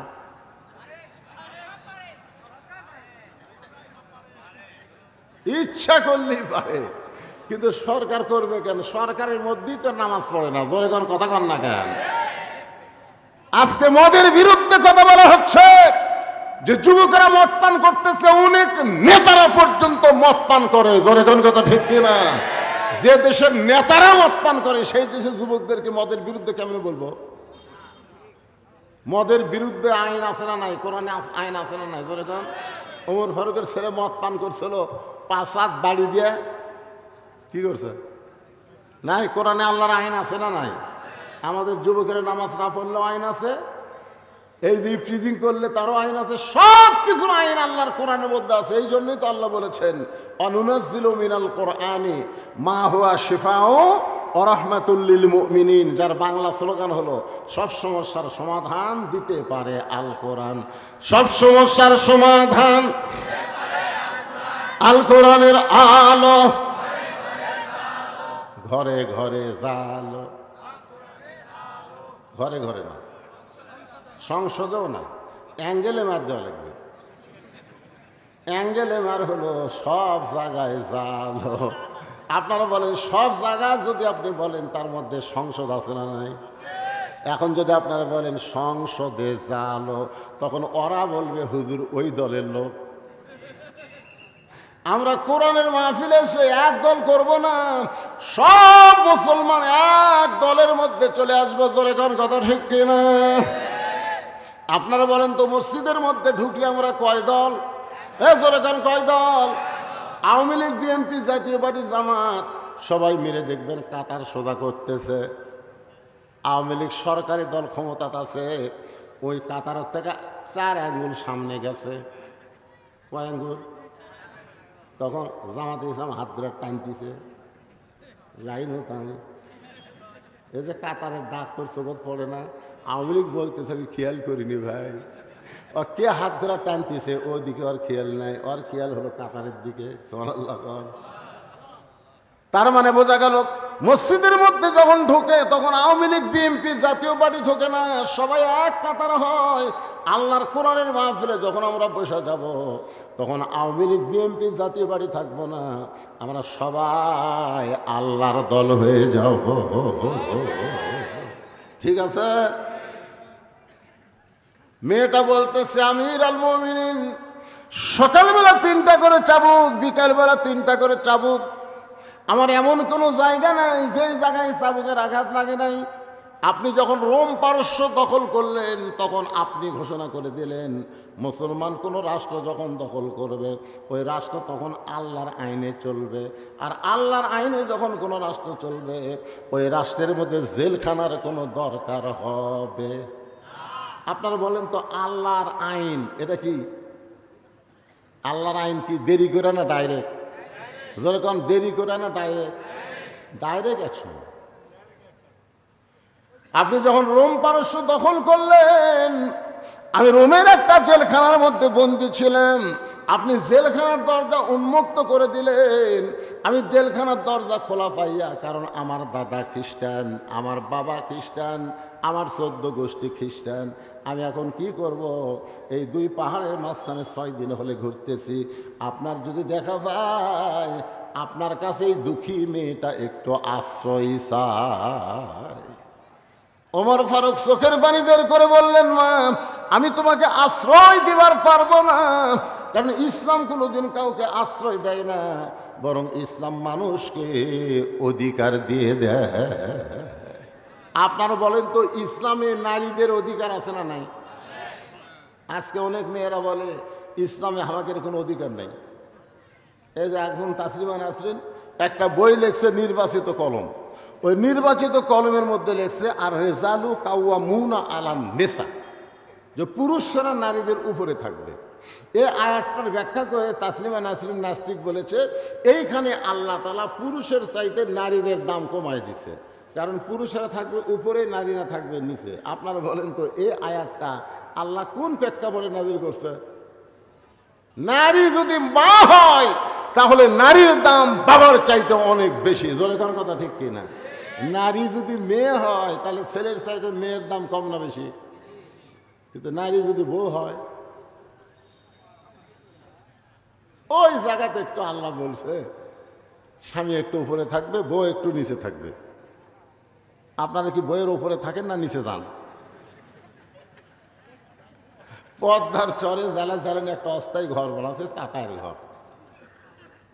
জালা মাছ ধরবে, ইলিশ মাছ, হঠাৎ একদিন উঠছে ঝড়ে, এত জোরে ঝড় উঠছে বুঝলেন, খালি ধুলাবালি দিয়া। তো 1-1 ঘন্টা হয় ঝড় থামে না। স্বামী জালা বলতেছে বউরে আমার তো পেশাব লাগছে, আমি কি করি? বউ বলতেছে দরজা খোলা যাবে না, কারণ বাইরের বালি এসে ঘর মেখে যাবি। স্বামী বলতেছে তাহলে ঘরের মধ্যে পেশাব করি। বউ কই এত বড় মানুষ ঘরে পেশাব করলে দুর্গন্ধ হবে। স্বামী বলে তাহলে করি কি রে? বউ বলতেছে একটা কাম করেন, আপনি আমার কান্দর চড়েন, কান্দর চড়ে ওপরে তালায় একটা শুটিং করেন, আপনার যন্ত্র মোতাবেক শুটিং করে ওই শুটিং দিয়ে যন্ত্র বার করে পেশাব করেন। স্বামী পেশাব করার 1 ঘন্টা পর আর ঘর থামে না। বউ বলে আমারও তো পেশাব লাগছে। স্বামী বলতে শুটিং তো করা আছে, তুমি আমার কান্দে চলো, শুটিং দিয়ে পেশাব করো। এবার বউ স্বামীর কান্দে চড়ে পেশাব করে, পেশাব শুটিং দিয়ে বাইরে না যায়, স্বামীর বুক ভিজে যায়। স্বামী চিল্লায় বলে বউ রে পেশাব করিস কোন জায়গা, তার পরে কোন জায়গায়?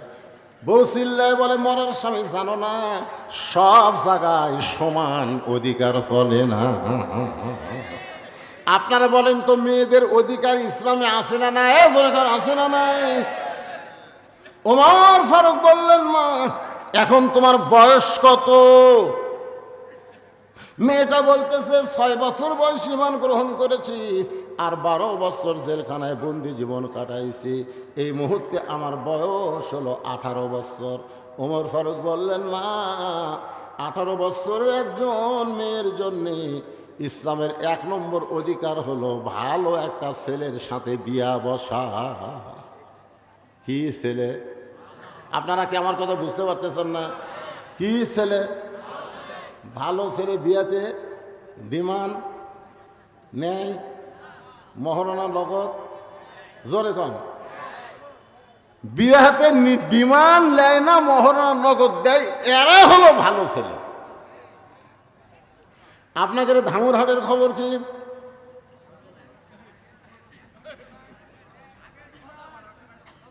যে ব্যক্তি ডিমান্ড নিয়ে বিয়ে করে ওই যতইবার কবুল করুক আর বিয়ে হয় না।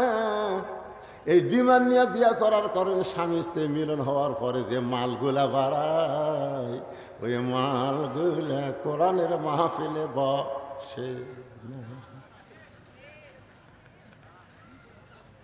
আপনারা আজকে সর্বাত্মক স্বীকার করবেন ডিমান্ড নেওয়া জায়েজ না হারাম? মহরনা দেওয়া ফরজ না সুন্নত? মহরনা দেওয়া ফরজ, সেই মহরনা দেয় না। আর যেই ডিমান্ড নেওয়া হারাম সেই ডিমান্ড নেয়। এরা কোনোদিন ভালো ছেলে হতে পারে না। ওমর ফারুক বললেন, মা তুমি একটা ভালো ছেলের খবর কোথায় পাইবা? কারণ তোমার তো কোনো অভিভাবক নাই। আমি একটা ভালো ছেলের খবর দিচ্ছি, দেখো তো ছেলেটা তোমার পছন্দ হয় না। মেয়েটা বলতেছে, আমিরুল মুমিনিন তাহলে আপনি ভালো ছেলের খবর দেন। ওমর ফারুক বললেন, ছেলেটার যোগ্যতা হলো 6 লক্ষ হাদিসের হাফেজ, 30 পারা কোরআনের হাফেজ, বয়স হলো 22 বছর, গায়ের রং ফর্সা, চাঁদের বরণ চেহারা। ছেলেটার নাম হলো আব্দুল্লাহ, আর বাবার নাম হলো হযরত মারে। ও মা, আমি তোমাকে আমার বৌমা বানায়া, বেটার বৌমা বানায়া আমার বাড়িতেই তোমাকে অধিকার দিবার চাই। আপনারা বলেন তো, মেয়ে মানুষের অধিকার আছে না নাই? আমি তোমাকে কি মা, জোরে কান কি মা। অনেক মুরব্বী চিন্তা করতেছে, হুজুর বেটার বৌমা হয়, এটা আপনার ওয়াজে আমরা শুনি, কিন্তু বাড়ির তো দেখতে পাই না। এখন অনেক বেটার বৌমা না হইয়া বউ দজ্জাল হসে, আছে না নাই? জোরে কান আছে না নাই? আপনারা যে বেটা করে বিয়ে করাছেন, কেবারে বেটার বউগুলা কেমন? কথা কয় না। আপনারা বেটা করে বিয়ে করার নেই,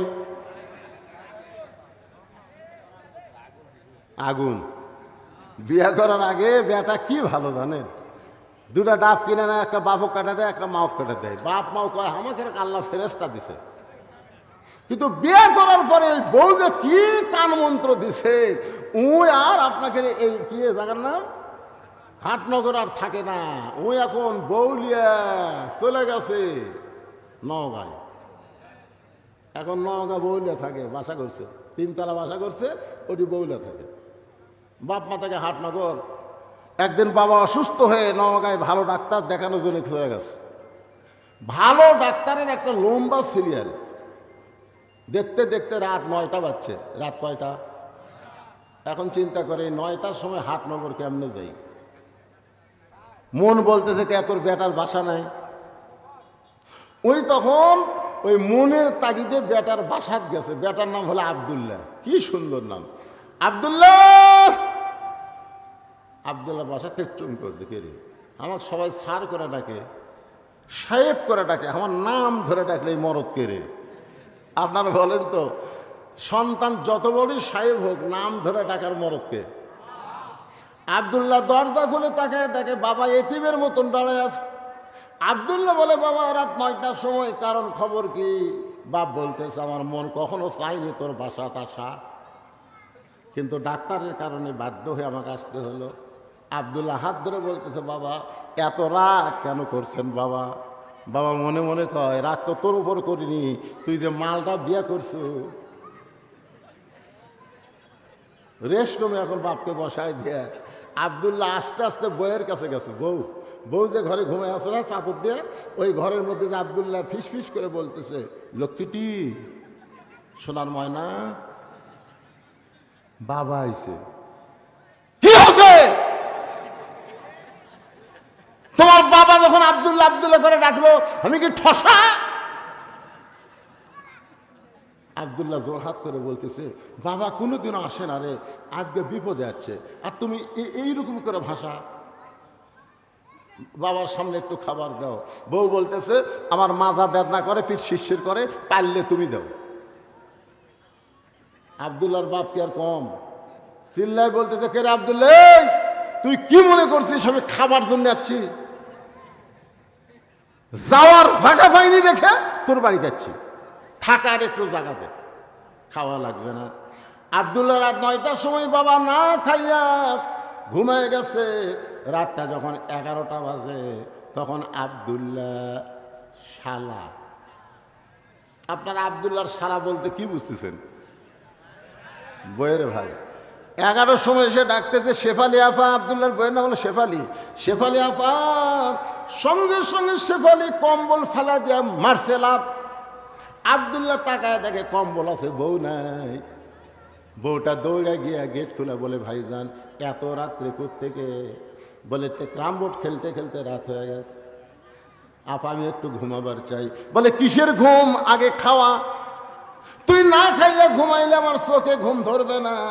এই বলে ভাত গরম, গোস্ত গরম, মাছ গরম, সব গরম করে ভাইয়ের সামনে দিয়া বলতে যে খা ভাই, খা ভাই, তুই না খাইলে আমার কলিজার শান্তি নাই।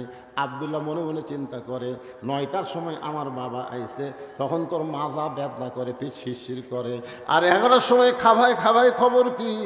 বার হয়ে দেখে 5 তরকারি গরম ভাত, শালার মাথায় বইয়ের হাত। কয় তরকারি? 5 তরকারি গরম ভাত, শালার মাথায় বইয়ের হাত।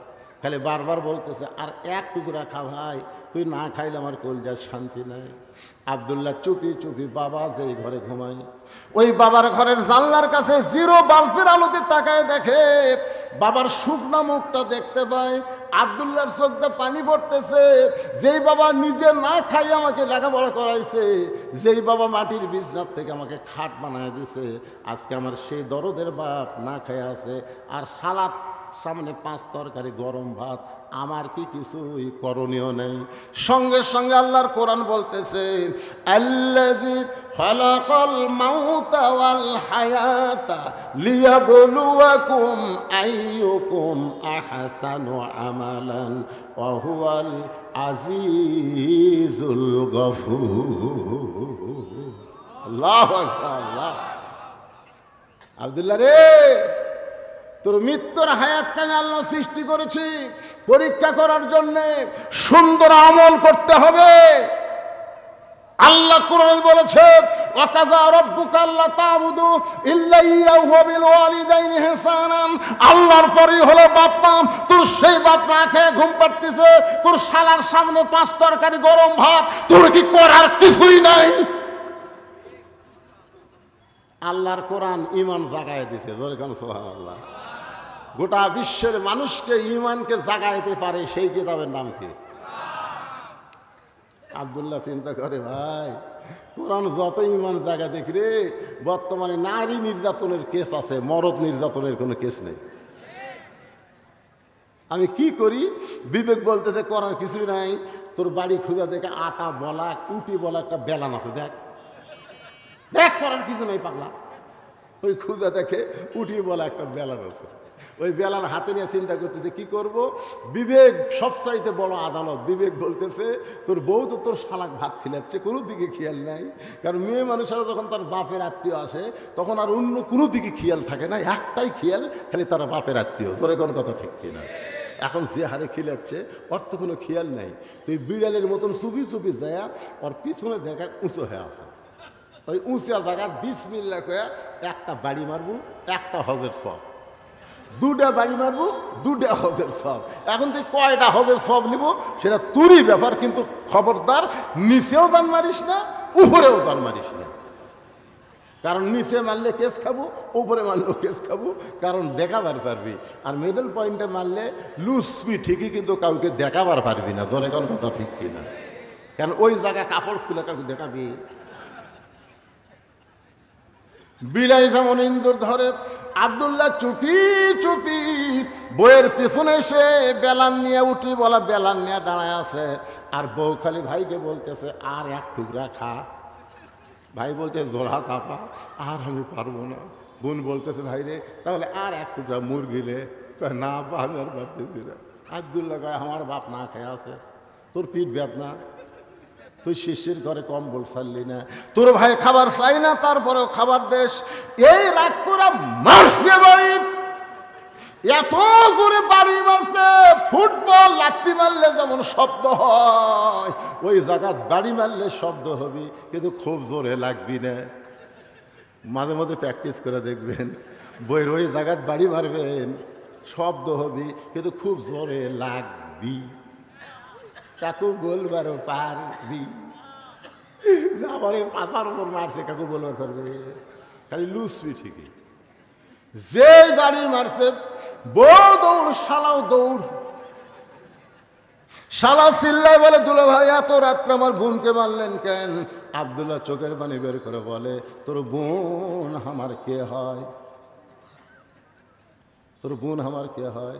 তোর বোনকে আমি এত ভালোবাসি, হাটনগর বাপ মাকে বাদ দিয়ে আমি নগা শহরে শুধু তোর বোনের জন্য একটা বাসা বানাইছি।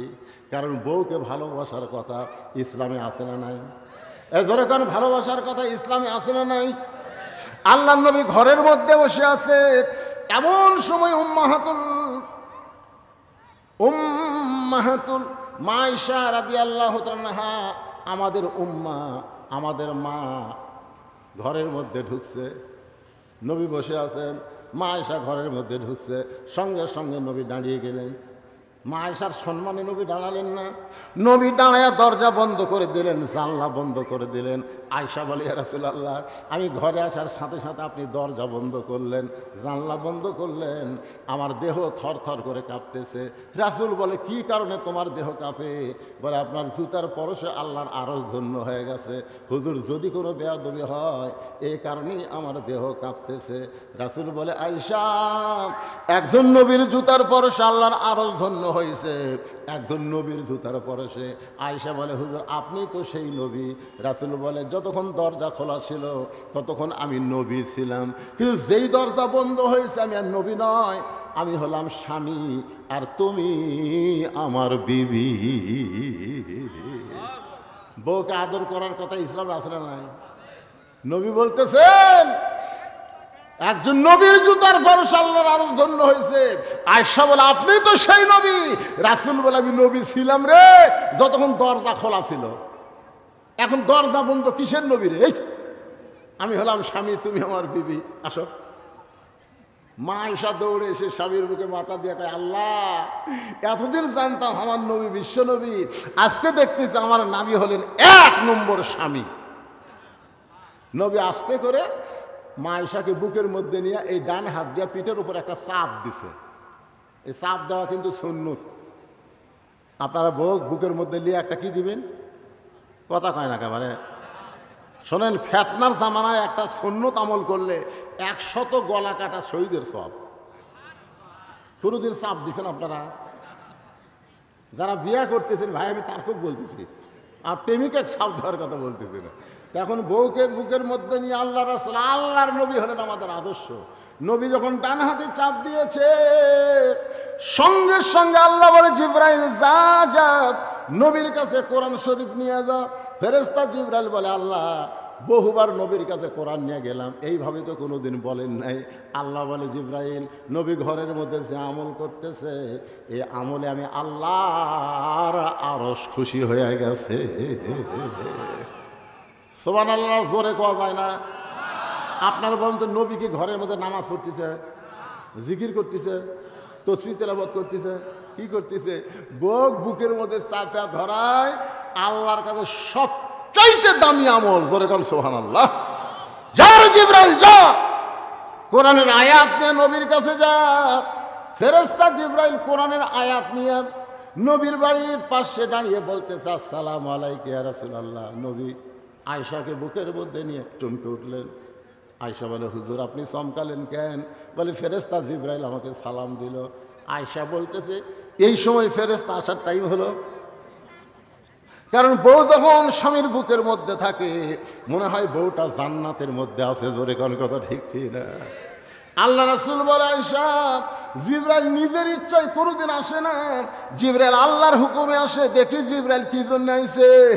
নবী বললেন, জিবরাইল, কারণ কি? জিবরাইল বলে, হুজুর, ঘরের মধ্যে কি করতেছেন আমি জানি না, তবে আল্লাহ পাক আমাকে জানাইছে যে আমল করতেছেন, আল্লাহর আরশ খুশি হয়ে গেছে। আল্লাহ কোরআনের আয়াত নাজিল করেছে, হুন্না পড়েন, হুন্না লিবাসুল লাকুম ওয়া আনতুম লিবাসুল লাহুন্না। তোর বোন আমার বউ হয় রে, সে আদরের বউকে আমি কেন মারলাম? আয় শালা বলতে বলে তোকে মারবো না, তোকে একটু দেখাবার চাই, আয়। এবার শালার হাত ধরে বাবা যেই ঘরে ঘুমায় ওই ঘরের জানলার কাছে নিয়ে গিয়ে বলতেছে দেখ তো ভিতরে কে।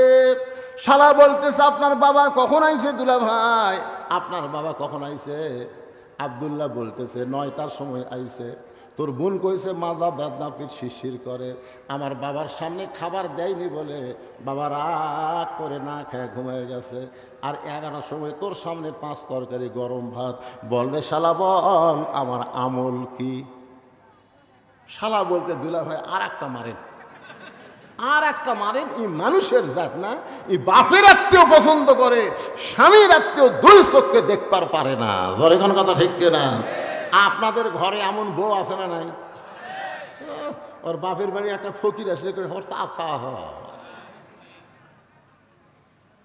আমার মায়েরা যারা পর্দার অন্তর আছেন, মা মনে কষ্ট নিয়েন না।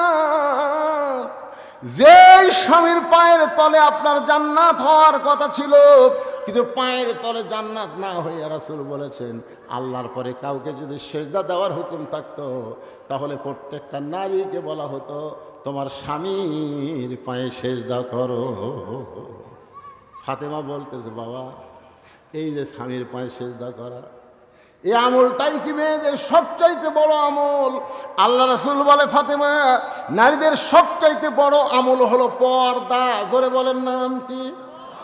তুমি মনে করো না তোমার বাবা বিশ্ব নবী বলে আল্লাহ তোমাকে জান্নাত দিবে, এইটা কখনোই তুমি মনে করো না। ফাতেমা বলে বাবা আমি মাঝে মধ্যে মনে করি আমার বাবা বিশ্ব নবী বলে আল্লাহ সেই খাতিরে হয়তো আমাকে জান্নাত দিবে। রাসূল বলে ফাতেমা রে জান্নাতে যদি যাওয়ার চাও তাহলে জান্নাতের আমল করে তোমাকে জান্নাতে যেতে হবে। ফাতেমা বলে বাবা জান্নাতের আমল কি? রাসূল বললেন মেয়েদের সব আমলের মধ্যে 1 নম্বর আমল হলো পর্দা। ধরে কর 1 নম্বর আমল কি? আমার মায়েরা যারা পর্দার অন্তরালে একটু মনোযোগ দিয়ে শোনেন। গভীর রাত্রে হযরত আলীকে বুকের মধ্যে নিয়ে ফাতেমা ছোট বাচ্চার মতন কাঁদতেছে। আলী বলে ফাতেমা কান্দার কারণ? বলে ওগো স্বামী আল্লাহ পাক আমার দোয়া কবুল করেছে, আজকে রাতের বেলায় আমার মৃত্যু হবে। যেই বলেছে রাতের বেলা মৃত্যু হবে, গাছের গোড়া কাটলে গাছটা যেমন পড়ে যায় হযরত আলী তেমনি পড়ে গেলেন ঘরের মাজায়। মা ফাতেমা মুচকি মুচকি হেসে স্বামীর কপালে একটা চুমা দে বলে স্বামী গো আমি এতদিন ধরে জানতাম আপনি হলেন পৃথিবীর সবচাইতে বড় আলেম, আমি এতদিন ধরে জানতাম আপনি পৃথিবীর সবচাইতে বড় বীর। মরার খবর শুনে আপনি কেন কাঁদতেছেন? কারণ দুনিয়াতে মানুষ এসেছে থাকার জন্যে না, মানুষ এসেছে যাওয়ার জন্যে।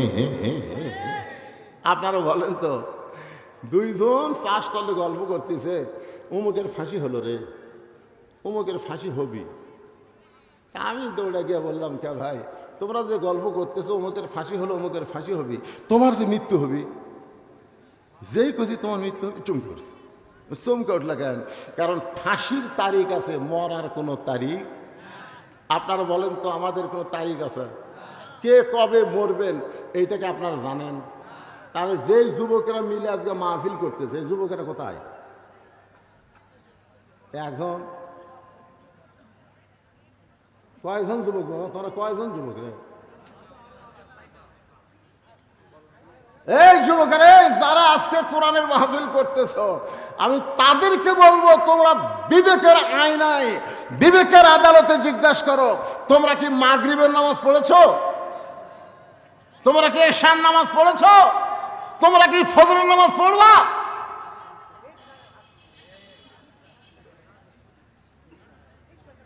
না ঠিক জায়গা থাক না। সারা জীবন ঘুষের চাকরি করছে, বুঝলেন? সারা জীবন কিসের চাকরি? যখন ঘুষের চাকরি শেষ হয়ে গেছে তখনই কান দিচ্ছে আল্লাহ আল্লাহ আমি তওবা করলাম আল্লাহ আর ঘুষ খাবো না, আল্লাহ আর ঘুষ। আল্লাহ কয় ফেরেশতা কয় কান সারা তর মারতো, শালা কি কয়? যতদিন ঘুষের চাকরি আসছিল তখনই তওবা করেনি, এখন চাকরি শেষ আর ঘুষ খাওয়ার পারবি না তখনই তওবা করতেছে। বুড়া বয়সে আল্লাহর কাছে কান দিচ্ছে আল্লাহ আমি আর চুরি করবো না, আল্লাহ আমি যৌবন বয়সে যা করছি করছি, আল্লাহ বুড়া বয়সে আর চুরি করবো না। আল্লাহ কাছে চুরি করার ক্ষমতা আছে কি?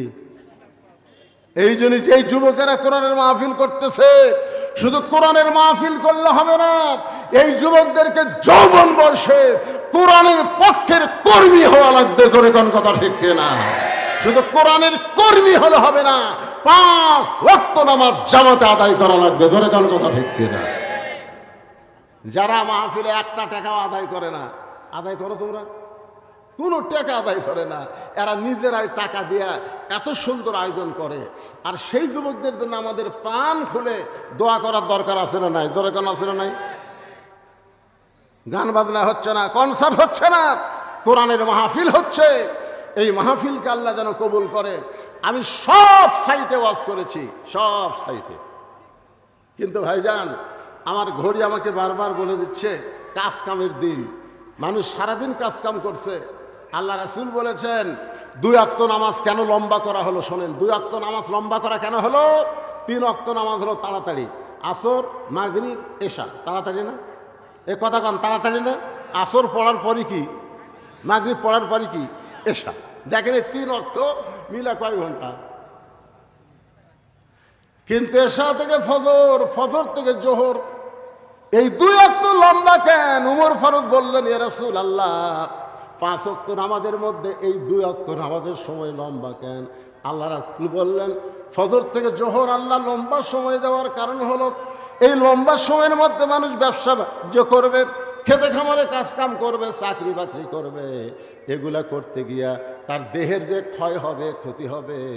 এশা থেকে ফজর আল্লাহ লম্বা সময় দেওয়ার কারণ হলো ওই সময়ের মধ্যে ঘুম পাড়বে, ওই ঘুমে আল্লাহ সব ক্ষয় পুরা করে দিবে। এই জন্যে আপনারা নিয়ত করবেন যে দিনের বেলায় মাহফিল করা, জোহর থেকে আসর। আর এই রাতের বেলা মাহফিল করলে আল্লামা সাইদি হুজুরের মতন করা লাগবে 8টা থেকে 10টা পর্যন্ত। জোরে কোন কথা ঠিক কিনা? আমি এখানে অনেক আগে আইছি, এশার নামাজের অনেক আগে। নিয়ত করছিলাম যে 9টার দিকে তেজত দিবে, আপনাকে সময় মতো মোনাজাত করে আপনার বাড়িতে ঘুমও পারবেন। পরের দিন আমার ধান কাটা শুরু আছে। শুরু হয়নি, ধান কাটা শুরু হয়নি। কঠিন কাজ, এই জন্যই তো মানুষজন খুব কম। অনেক লোক দেখতেছে সারা রাত অসম্বার গেলে আমাদের কাজ কাম হবে না, মাঝে মাঝে ফাঁকে ফাঁকে 2-1 উঠেই গেছে। তো আমাদের মন টার্গেট হলো এই ছেলেদের জন্য আমরা দোয়া করব প্রত্যেক বছর আল্লাহ যেন এমন করে একটা কোরআনের বাগান লাগাতে পারে। সকলে বলে আল্লাহুম্মা আমিন। সকলে ইস্তেগফার পড়েন, আস্তাগফিরুল্লাহ রব্বি মিন কুল্লি জামবি ওয়া আতুবু ইলাইহি লা হাওলা ওয়ালা কুওয়াতা ইল্লা বিল্লাহিল আলিয়্যিল আযীম। আল্লাহুম্মা সাল্লি আলা সাইয়্যিদিনা শাফিনা নবিয়িনা মাওলানা মুহাম্মদ ওয়া আলা আলিহি ওয়া সাহবিহি ওয়া বারাক সাল্লিম। আল্লাহুম্মা আমিন। আল্লাহুম্মা আনতাস সালাম ওয়া মিনকাস সালাম তাবারাকতা ইয়া যাল জালালি ওয়াল ইকরাম। আয় আল্লাহ, মাগরিবের নামাজের পর থেকে অনেক রাত পর্যন্ত তোমার পাগল বান্দারা আরামের বাড়ি ঘুমকে বাদ দিয়া কোরআন হাদিসের মহব্বত কলিজার মধ্যে নিয়ে এই জান্নাতের বাগানে বসে বসে কোরআন হাদিসের আলোচনা শোনার শেষে আমি গুনাহগারের সঙ্গে রহমতের দরজায় ফকির হয়ে দোকানা হাত তুলেছি। আল্লাহ মেহেরবানি করে আজকের মাহফিল আমাদের সকলের হেদায়েতের জন্যে, নাজাতের জন্যে, জান্নাতের জন্যে কবুল করে নাও। এই মাহফিলের শুরু থেকে শেষ পর্যন্ত যত আলোচনা হয়েছে এর মধ্যে যদি ত্রুটি হয়, ভুল হয়, মাফ করে দাও। এর হাদিয়া মঞ্জুর করো। সোনার মদিনায় নবী পাকের রওজা মুবারকে আল্লাহ তুমি কবুল করে নাও। তামাম আম্বিয়ায়ে কেরাম, আসহাবে কেরাম, তাবিঈনে কেরাম, তাবিঈনে কেরাম, তামাম পৃথিবীর মাটির নিচে যত মুমিন মুমিনাত শুয়ে আছে আল্লাহ সকলের আরওয়াহ আর হাদিয়া কবুল করো। আল্লাহ আমরা যারা হাত তুলেছি আমাদের জনম দুঃখনি মা যাদের কবরে চলে গেছে, ছোট্ট একটা শব্দ হলো মা।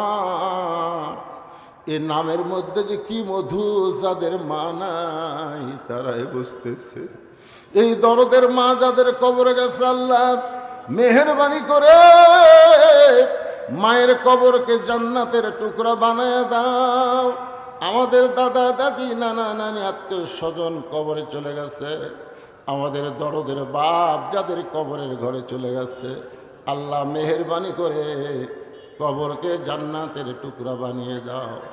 যে ময়দানে গান হচ্ছিল, কনসার্ট হচ্ছিল, আল্লাহ সেইগুলো বাদ দিয়া তোমার যেই সোনার যুবকেরা আজকে জান্নাতের বাগান লাগাইছে, আল্লাহ এই সকল যুবকদেরকে 5 ওয়াক্ত নামাজি কবুল করে জান্নাতি কবুল করে না। আল্লাহ এই যুবকদেরকে যারা সর্বাত্মক সহযোগিতা করেছে, আল্লাহ তাদেরকে কবুল করো। প্রত্যেক বছর এমন করে একটা জান্নাতের বাগান যেন লাগাইতে পারে, এমন ইমানি শক্তি এই যুবকদেরকে দান করে দাও। আল্লাহ হাটনগর মাহফিলকে কবুল করো। আজকের মাহফিলের সম্মানিত সভাপতিকে কবুল করো, সহসভাপতি, প্রধান অতিথি, বিশেষ অতিথির আল্লাহ তুমি কবুল করো। আলেম ওলামার কবুল করো, হাজী সাহেবদের কবুল করো, মুরব্বীদের কবুল করো, যুবকদের কবুল করো, কচিকাচাদের কবুল করো। পর্দার অন্তরালের মা বোনেরা আবিদা সালেহা পর্দানি কবুল করে মা ফাতেমার চরিত্র দান করে দাও। ফিলিস্তিনের মুসলমানকে আল্লাহ তুমি হেফাজত করো। তোমার ঘরের জন্য যারা জীবন দিছে শহীদের মর্যাদা দান করে দাও। আহত যারা অবস্থা আছে আল্লাহ সুস্থ করে দাও। আবার বাংলাদেশের প্রতি রহমত বরকতের বৃষ্টি বর্জন করে দাও, বর্ষণ করো আল্লাহ। আল্লাহ আসমানের বেলা আসমানে নাও, জমিনের বেলা জমিনে ডাবায় দাও। মাঠে ময়দানে যে ফসলগুলো আছে আল্লাহ, সেই ফসলগুলো বরকতের সাথে তোমার বান্দা বান্দির ঘরে আসার তৌফিক দিয়ে দাও। আল্লাহ অসুস্থ অনেকে দোয়া চেয়েছে, কে কোন নিয়তে হাত তুলে আমিন আমিন করতেছে, আল্লাহ সকলের নেক নিয়ত নিকাশা কবুল করো। আল্লাহ যুব শক্তিকে কবুল করো। এই মাহফিল কমিটির সভাপতি, মাহফিল কমিটির সেক্রেটারি, কেশিয়ার, মাহফিল কমিটির সদস্য, আল্লাহ সকলকেই তুমি জান্নাতি কবুল করে নাও। আল্লাহ কত মানুষের জানাজার নামাজ আমরা পড়েছি, এই 2 হাত দিয়ে কত কবরে আমরা মাটি দিয়েছি। একদিন আমরা সবাই মরে যাব। যেদিন আমাদের মৃত্যু হবে, দিনটা যেন জুমার দিন হয়, মাসটা যেন রমজান মাস হয়। ইমানের সাথে ইজ্জতের সাথে এই দুনিয়া থেকে বিদায় নেওয়ার কালে আমাদের জবানে জারি করে দিও লা ইলাহা ইল্লাল্লাহু মুহাম্মাদুর রাসূলুল্লাহ সাল্লাল্লাহু আলাইহি ওয়াসাল্লাম। আসসালামু আলাইকুম ওয়া রাহমাতুল্লাহি ওয়া বারাকাতুহু।